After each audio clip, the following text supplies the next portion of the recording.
Now, fraud, as we know, if you listen regularly to this programme, is on the increase. And as we've been reporting for a long time, it's the UK's number one crime. Everyone is at risk of being defrauded, but some people, because of the situations they're in, are potentially more vulnerable. One charity working with people with autism say they've a greater chance of being involved in what's become known as mate crime.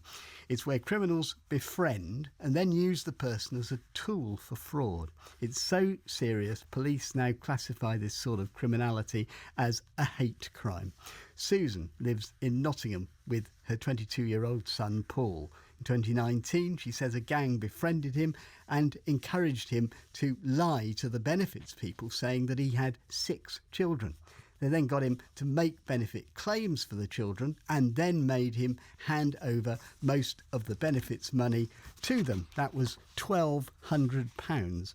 Well, he's been taking at £1,200. He's been taken advantage of his whole life anyway. The bad ones always seek him out as such, and they use him because they know he doesn't understand completely.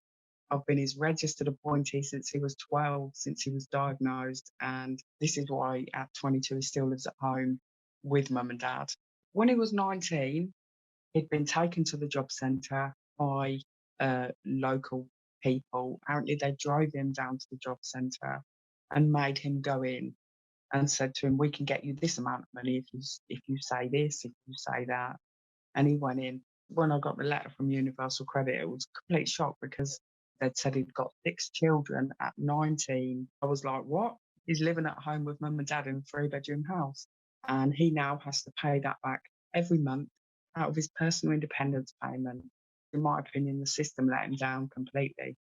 They should have looked on his records, seen he's diagnosed. It's not just me saying he's got autism. He used to get DLA when he was younger, then it changed to PIP when he was 16. On their records, that should all be on there. But nobody looked into that, which in my opinion, I don't agree he should pay that back because he didn't understand. His first reaction was, I haven't got to pay it back. I didn't do it. I haven't really got 6 children. Yes, but you do have to pay it back. And it just didn't work in his brain. He couldn't figure it out that it was wrong. But these other people knew it was wrong. They knew he had autism. The people that did it knew he had autism. They knew that he was an easy target. Well, Susan says she spent 2 years trying to sort this out with no response from the Department for Work and Pensions. We contacted them and asked why they didn't spot or question further a 19-year-old man making benefit claims for 6 children. The DWP told us they're now investigating as a matter of urgency and are contacting the family. They say they're aware callous crooks seek to take advantage of those more vulnerable to commit fraud against the benefit system. They also say their staff undergo regular training to recognise exploitation. Richard Craik is researching mate crime, as it's called, at the University of Central Lancashire. He has autism spectrum disorder and has been studying its impact for a decade. As an autistic person and being an autism advocate for the past 14 years, I was surprised I hadn't come across mate crime before. It became obvious that some autistic people could be manipulated by others for financial gain. While some autistic people struggle with social interaction, we're still human and we're a social species. So when a quote friend who they've met in person or online asks for £5 for a drink, it's okay because that's what friends do.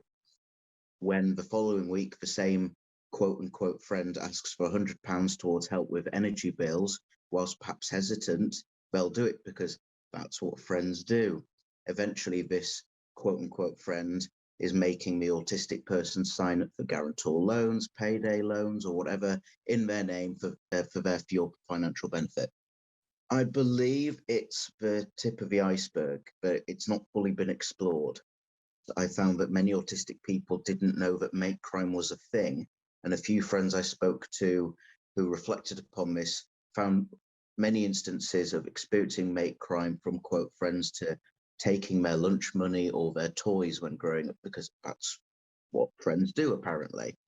I think a major problem is that autistic people, such as myself, don't come across as conventionally vulnerable. The DWP's reform disability benefit, personal independence payment is often rejected from many autistic people, meaning they're not classified as disabled, closing us off from vital support services, increasing our vulnerability. Additionally, some autistic people who seem to function reasonably in society are not perceived vulnerable by authorities such as the police. So, for example, an elderly person living alone with dementia, clearly they're vulnerable. An autistic person in their 20s working, clearly not vulnerable. How could they be? They have a job. Well, frauds involving people with autism like this are rising, according to a charity supporting nearly 500 people on the autistic spectrum. Research carried out by the charity found that 80% of those aged over 16 who were diagnosed with autism felt they'd been bullied or taken advantage of by someone they thought was a friend. Yvonne Smith is a development officer at Autism Together. Some people who are on the autism spectrum can really struggle to see other people's intentions and perspectives on things, so may not be as wily, may not read other people's ulterior motives or hidden agendas. They do want friends. You know, it's a myth that people on the spectrum don't want friends, because they do, of course they do, and they want relationships and they want boyfriends and girlfriends, but those individuals who don't always get access to that, then they're going to be more willing to take on board friendships that really quite often lead to make crime. Is this something that you think is on the increase? What do we know about that? I believe it's always been there. It's a form of bullying in the worst degree. We are becoming more aware of it because people are coming forward. Does that apply also to the police? I mean, police forces are now categorising this as a hate crime. Will this make a difference? Is it helpful? There was a large drive, a campaign around Make Crime in Liverpool, and it was raising awareness, and it was letting people know that they can come forward and that they will be taken seriously. Because unfortunately, up until that point, perhaps it wasn't taken as seriously as it should have been.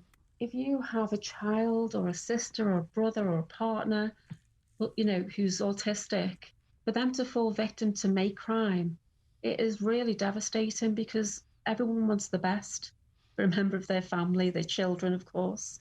What about public bodies? I mean, we heard the example from Susan of her son, and you think surely somebody should have spotted that. Because of the nature of it, people get so misunderstood, often underestimated, overestimated, and it's often no one's fault. It's just that lack of understanding or that lack of knowledge of what autism is. That's Yvonne Smith. Thank you very much indeed, Yvonne.